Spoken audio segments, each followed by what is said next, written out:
संभल के मामले को लेकर के असदुद्दीन ओवैसी साहब का एक बयान जारी हुआ है, वो हम आपको दिखाने के लिए जा रहे हैं। प्लीज बने रहना, बयान को पूरा सुन करके जाना। और जिस माँ का जिगर का टुकड़ा, जिस माँ के जिगर का टुकड़ा उससे चला गया है, तकरीबन 4 या 5 लोगों की डेथ संभल में हो गई है, उस माँ के दिल पर क्या गुजर रही होगी मेरे अजीज। अभी शांति बनाए रखना है, माहौल खराब बिल्कुल नहीं करना है।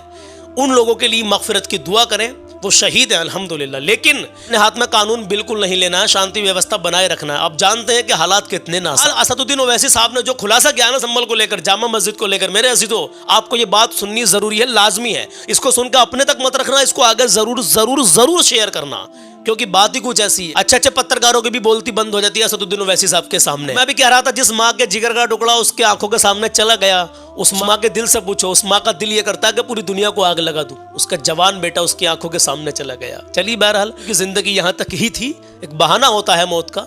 जब अल्लाह तबारक व तआला ने एक वक्त मुकर्रर कर दिया गया है तो उसी वक्त में मौत आनी है। बहरहाल संभल के साथ साथ पूरे हिंदुस्तान में अमन और सुकून के लिए दुआ करते रहे। और कोई भी, मैं एक बार फिर कह रहा हूं कि कानून अपने हाथ में लेने की बिल्कुल भी कोशिश ना करें हालात के मद्देनजर। पहली बात, आप इस वीडियो को देखिए कि असदुद्दीन ओवैसी साहब संभल के बारे में, जामा मस्जिद के बारे में क्या कह रहे हैं। आइए देखते हैं और बाद में कलाम भी सुनकर जाना। और आज चांद की 24 तारीख हो गई है, 27 नवंबर है। अल्लाह के नबी सल्लल्लाहु अलैहि वसल्लम की प्यारी हदीस भी हमने आपको बताई है। उस हदीस को सुनेंगे और उस पर अमल करेंगे, इंशाल्लाह जिंदगी में बाहर आएंगी। पहले आप असदुद्दीन ओवैसी साहब के इस बयान को सुनिए। का दावा है कि बाबरनामा और आईने अकबरी किताब में इस बात का उल्लेख है कि जिस जगह पर आज वो जामा मस्जिद है वो कभी हरिहर मंदिर हुआ करता था। और उन्होंने यह भी दावा किया है कि मंदिर को मुगल बादशाह बाबर ने 1529 में ध्वस्त कराया था और फिर वहां पर मस्जिद बनवाई थी।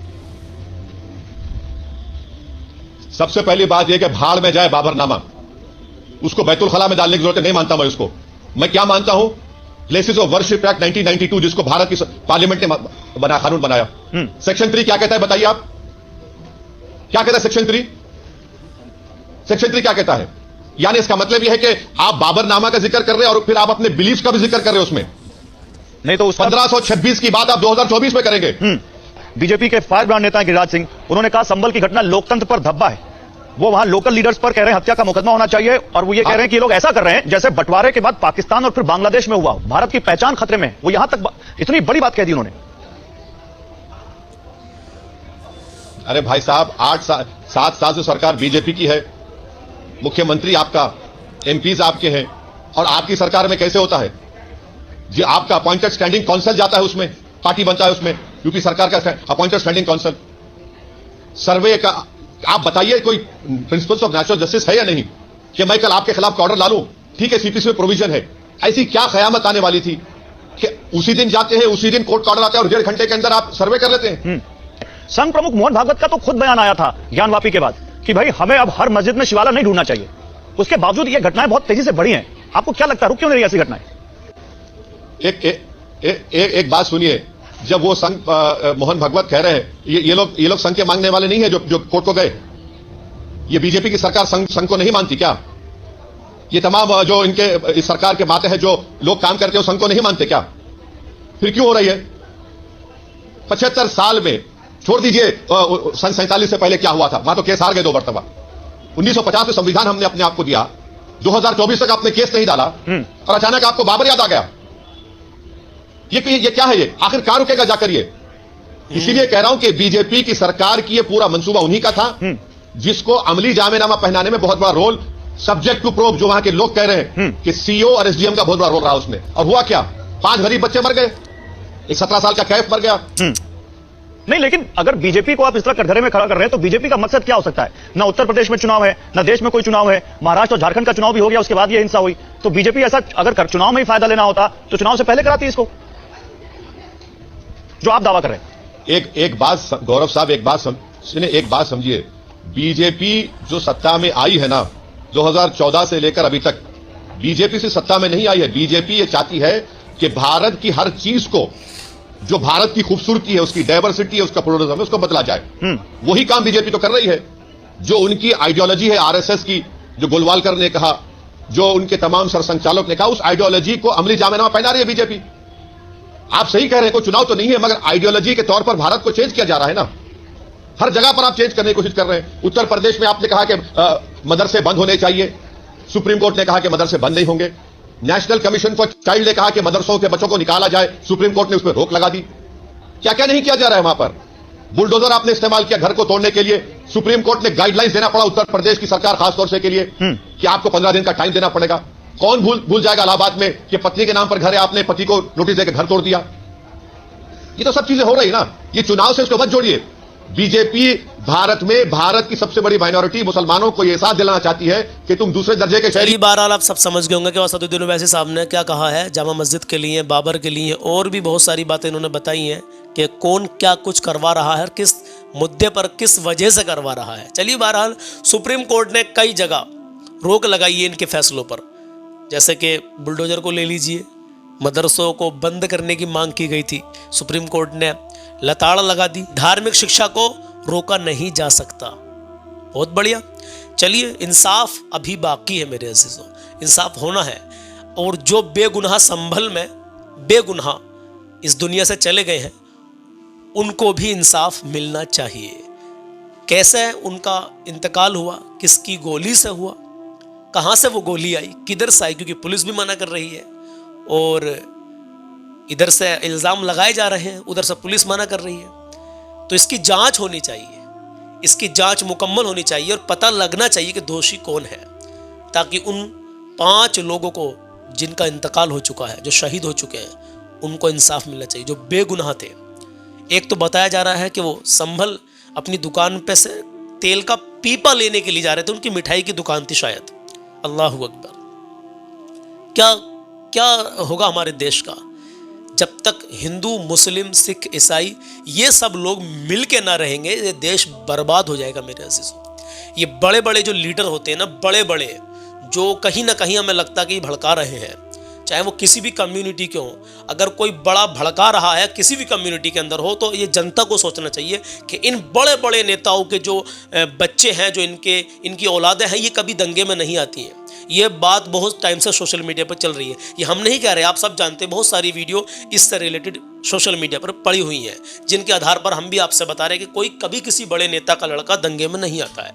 ये जो जनता है ना, ये आवाम है, ये जनता ही इन झगड़ों में, इन दंगों में आती है, और बेचारी इनमें से ही, इस जनता में से ही कुछ लोग दुनिया को रुखसती कहकर चले जाते हैं। बताइए फिर उनके परिवार वालों का क्या हाल होता होगा। समझने की कोशिश करें। अभी तुम्हारे एक संघ के प्रमुख ने ही कह दिया है कि हर मस्जिद के नीचे मंदिर नहीं हो सकता, नहीं ढूंढना चाहिए। तो कब सुधरेंगे ये लोग, कब सुधरेंगे? सर्वे एक बार नहीं 10 बार करें।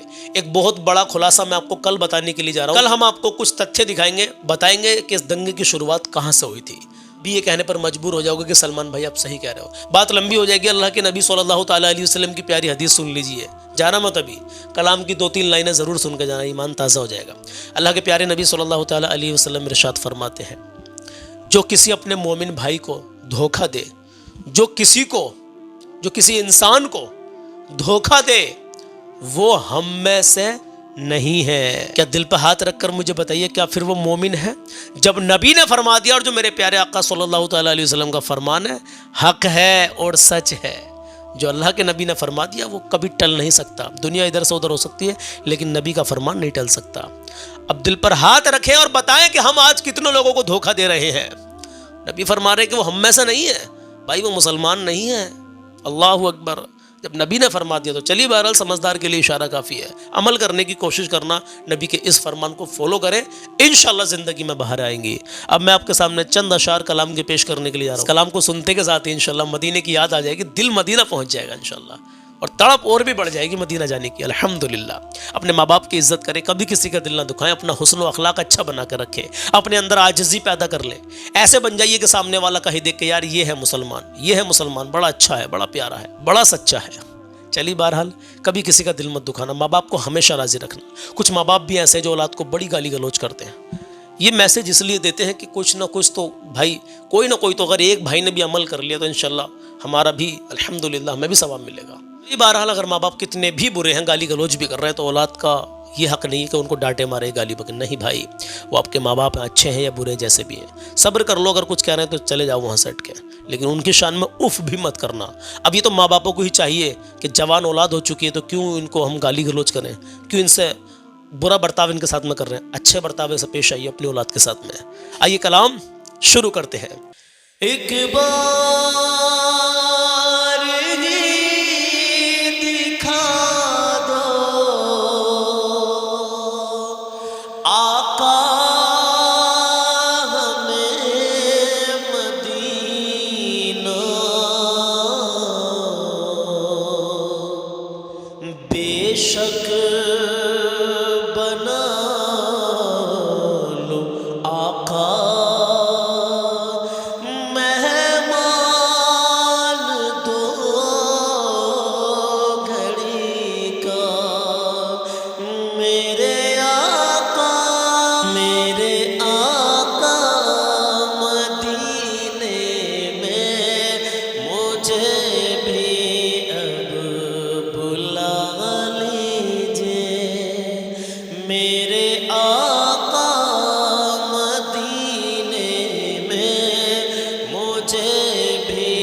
मुझे भी अब बुला लीजिए।